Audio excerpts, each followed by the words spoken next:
Volám sa Filip. Narodil som sa v Košiciach na východnom Slovensku. Vo svojich 18 rokoch som ukončil gymnázium a rozhodol som sa, že pôjdem študovať hudbu na univerzitu do anglického Sheffieldu. V podobnom príbehu by sa našlo mnoho ďalších mladých Slovákov, ktorí zvlášť posledné roky odchádzajú do zahraničia buď kvôli úbohému stavu slovenského školstva, alebo kvôli vyšším šanciam nájsť si dobré zamestnanie. No teraz by som sa chcel zamerať na príbeh niekoho iného.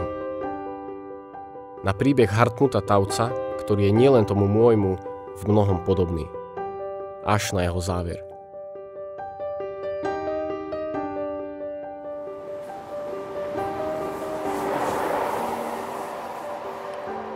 Hartmut Tauc sa narodil vo východnom Nemecku, ktoré bolo súčasťou východného sovietskeho bloku. V roku 1986 mal 18 rokov, ukončil strednú školu a ako talentovaný klarinetista chcel študovať hudbu aj ďalej na vysokej škole. No pre neho to nebolo možné.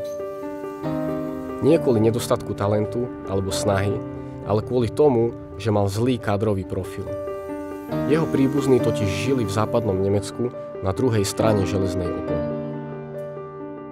Krátko na to prišla smrť jeho otca, ktorá mladého Hartmuta zlomila. Rozhodol sa preto, že utečie do Rakúska, aby sa vyhol vojenskej službe a aby mohol slobodne študovať.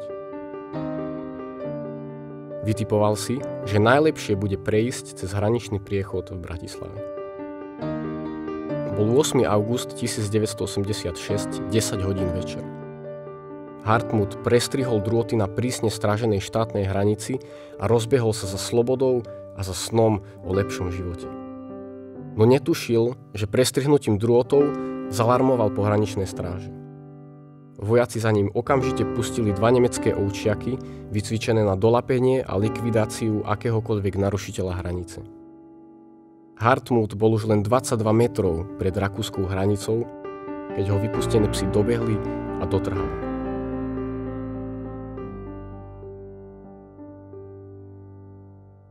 Môj príbeh a príbeh Hartmuta Tauca sa začali veľmi podobne. V snahe ísť za svojim snom a lepším životom sme sa obaja rozhodli opustiť svoju rodnú krajinu.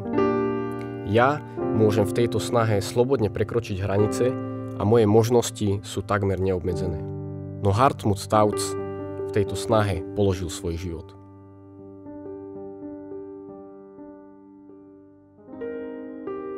Pred 30 rokmi bola prekážkou hranica. Dnes si stojíš v ceste len ty sám.